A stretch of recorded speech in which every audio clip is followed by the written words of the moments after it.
अस्सलामुअलैकुम वरहमतुल्लाहि वबरकातुहू। रात गए ग़ुलाम ताहा के साथ।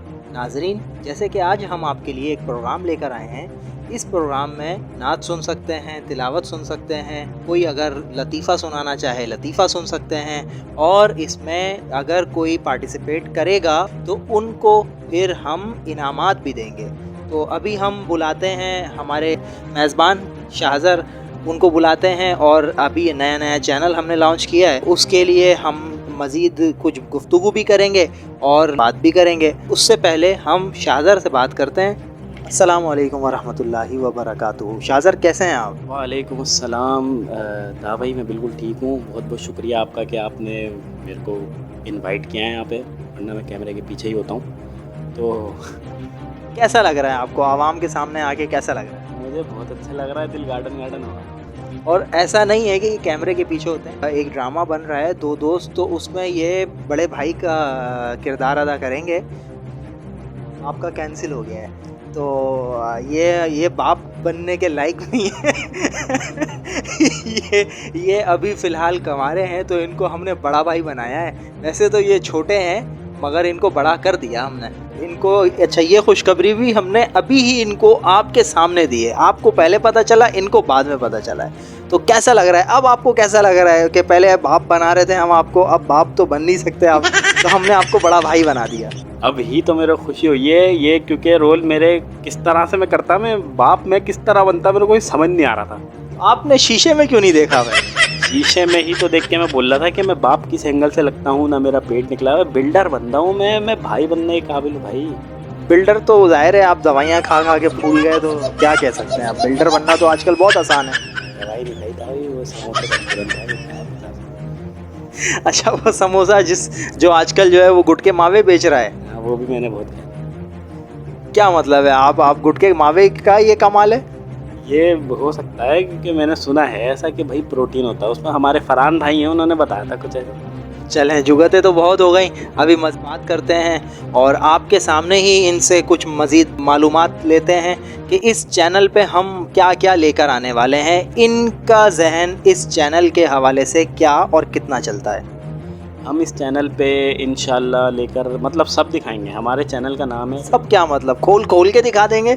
खोल के दिखाएंगे। अगर जो भी कुछ गलत हो रहा होगा तो उसको बिल्कुल खोल के दिखाएंगे। खोल के, जिप विप खोल के, सारा खोल के दिखाएंगे, मगर वो जैकेट वाली जिप वो खोल के दिखाएंगे। और सब दिखाएंगे कि भाई ये गलत। किसका दिखाएंगे, क्या दिखाएंगे, क्या खोलेंगे, थोड़ा समझाएं तो सही। भाई मैं आगे बढ़ा मैं आपको बढ़ाना चाह रहा हूँ। तो हम बढ़ेंगे, मतलब आगे इस तरह से दिखाएंगे कि जैसे ये आवाम देखना चाहती है। भाई देख लो, मेरे को देख लो तुम। तो हम ये सब कुछ दिखाएंगे, मतलब कि लोगों से इंटरव्यू भी लेंगे और लोगों से इंटरव्यू लेके उनकी कहानी के ऊपर एक अपनी कैरेक्टर्स के साथ पूरी एक फ़िल्म बनाएंगे। छोटी सी बनाएंगे, मगर ज़्यादा बड़ी नहीं बनाएंगे। कोई बॉलीवुड की फ़िल्म नहीं हो रही, तो कोई 5-6 मिनट की फ़िल्म बनाएंगे हम, जिसके अंदर आपको कुछ सीखने की बात मिलेगी और हमें भी कुछ सीखने की बात ही मिलेगी बनाते वक्त। हम ज़्यादातर कहानियाँ और स्टोरियाँ सच्ची लेकर आए। हमारी जो पहली कहानी है 2 दोस्तों की है, और ये 2 दोस्तों की कहानी भी बिल्कुल सच्ची रियल कहानी है। तो जब ये हम फाइनल कर लेंगे और ये जब लॉन्च हमारे चैनल पे होगी, तो आप देखेंगे छोटी छोटी सी गलतफहमियाँ पहाड़ जैसा काम क्रिएट करती हैं। इससे मज़ीद आगे हम नहीं बता सकते अभी आपको, उसके लिए आपको थोड़ा करना पड़ेगा इंतज़ार। उससे पहले हम शाहज़र से बात करते हैं और शाहज़र से मज़े लेते हैं। तो जैसे कि ताबई ने बताया कि हमारा एक ड्रामा आने वाला है गलतफहमी के नाम से। सही है, स्टोरी में बता नहीं रहा, और पूछोगे तुम लोग हो तो मेरे को पता। नहीं, आवाम आपको पता नहीं है कि आवाम सुनने के लिए बेताब है, देखने के लिए बेताब है। देखो, मैं नहीं सुना सकता, मसला हो जाएगा। बाकी जैसे कि हम रियल स्टोरी बनाने का सोच रहे हैं, तो मेरे जहन में भी बैठे बैठे दूसरी एक स्टोरी आई है।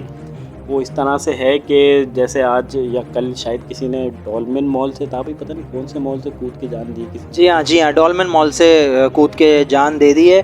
वो बेचारा बेरोज़गार था और कई अरसे से 3 महीने 6 महीने से जो हमें पता चला है कि वो ख़ुदकुशी उसके करने की वजह ये थी कि वो बेरोज़गार था, और उस 2-3 मज़ीद भाई हैं और माँ सिर्फ कमाने वाली है, माँ टीचर है। और वो परेशान लोगों के पास जाता, शॉपों पे जाता, बड़ा क्वालिफाइड बंदा वो कह रहा है कि 12,000 रुपए की मुझे नौकरी दे दो, 16,000 की नौकरी दे दो, मैं अपनी माँ का सहारा बनना चाहता हूँ। मगर कराची के हालात बद से बदतर होते जा रहे हैं। यहाँ पर कोटा सिस्टम है, नौकरियाँ है नहीं, आम आवाम क्या करेगी? जो ख़ास आवाम है उनके लिए कोटा सिस्टम है, जो आम आवाम है उनके लिए सिर्फ और सिर्फ जान ये सस्ती चीज़ है। इसके अलावा आप चीनी देख लें, आटा देख लें, दवाइयाँ गरीबों की पहुंच से बहुत दूर हो चुकी हैं। रोडों पर निकलें तो आपको अंदाज़ा होगा कि हर दूसरा तीसरा बंदा परेशान है, हर दूसरा तीसरा बंदा बेरोज़गार घूम रहा है। शाहज़र भाई ने बिल्कुल सही ये बात कही।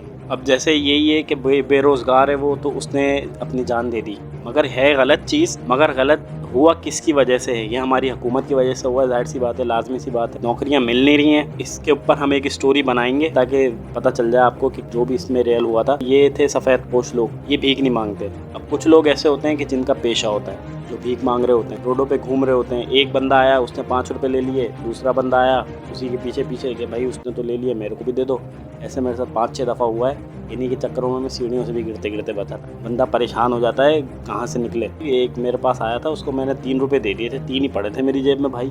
3 रुपये मैंने दिए, उसने लिए, आगे जाके फेंक दिए। ये कौन सी हरकत है? मतलब कहने का ये है कि जो फ़कीर हैं उनको पैसे भी कड़क नोट चाहिए, और जो हम लोग जो अपनी जमा पूंजी से इन लोगों को सिर्फ इस वजह से दे देते हैं कि अल्लाह राज़ी हो जाए, इनका भला हो जाए। तो अगर हम ये सोचें जो सही हकदार है वो 3 रुपये, 5 रुपये, 10 रुपये अगर हम सोचें कि 3, 5, 10 रोज़ाना के बचा बचा के एक जगह जमा कर लें, और हम फिर देखना शुरू करें कि हमारे आसपास, हमारे रिश्तेदारों में, हमारे मोहल्लेदारों में जो हकदार हैं उनको हम बंद मुट्ठी और ऐसे कि किसी को पता ना चले, ऐसे अगर किसी की मदद करें तो हो सकता है कि ये जो फ़कीर तबका है, ये जो मांगने वाला पेशावर तबका है, ये रोडों से कम हो जाए और सही जगह पर हमारा जो पैसा लगना चाहिए वो पैसा सही तरीके से लगना शुरू हो जाए।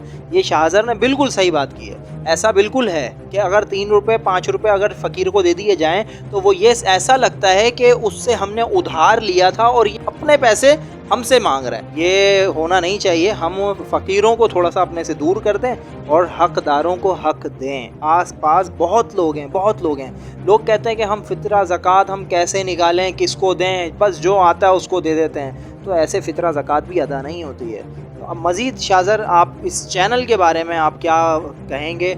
आवाम मज़ीद सुनने के लिए बेताब, रोड पे हम क्या करने वाले हैं? कुछ लोग जो हैं वो किताबें बेच रहे होते हैं। ऐसे ही जो मैंने बताया, ये जो सफ़ेद पोश लोग होते हैं वो कभी भीख मांगते नहीं हैं, और जो भीख मांग रहे होते हैं उसके अंदर भी जो पेशावरी होते हैं उनके पीछे काफ़ी बड़ी माफिया होती है। कुछ लोग खिलौने बेच रहे होते हैं और फिर उनसे कुछ सामान खरीद लें, या फिर कुछ गलत हो रहा हो तो हमारे को आप मैसेज करें या फिर वीडियो के नीचे ही कमेंट करें ताकि हम उस लोकेशन पर पहुँचें और उस चीज़ को सबके सामने दिखाएं। आम और ख़ास का मतलब ही यही है कि आम चीज़ भी दिखाई जाएगी और ख़ास चीज़ भी दिखाई जाएगी। इसका मकसद ही यही है। और रोड पे हमारे प्रोग्राम इस तरह से ही होंगे, लोगों से हम बातचीत करेंगे, लोगों से हम तासुरात लेंगे, हंसी मजाक करेंगे, उनका माइंड फ्रेश होगा। इस तरह से हमारा चैनल आगे चलेगा और रोड पे हमारी शूट्स भी चलेंगी, शॉर्ट वीडियोस की, शॉर्ट फिल्म्स की। तो इस तरह से हमारा चैनल आगे ग्रो होगा आप लोगों की हेल्प से। आम आवाम के लिए आप क्या करेंगे? आम आवाम के लिए हमसे जितना हो सकेगा हम वो करेंगे, जितना हमारे बस में होगा, और हर जगह जहाँ तक हम पहुँच सकेंगे वहाँ तक करेंगे। अभी हमारा जहाँ तक हो सकेगा कराची है, कराची के अंदर अगर महमूदाबाद है, महमूदाबाद के अंदर अगर उसकी गली है, उसकी गली में हमसे जितना हो सकेगा हम उतना करेंगे। फिर हम पूरे महमूदाबाद को कवर करेंगे, फिर महमूदाबाद के बाद कराची को, और इस तरह से पूरे पाकिस्तान।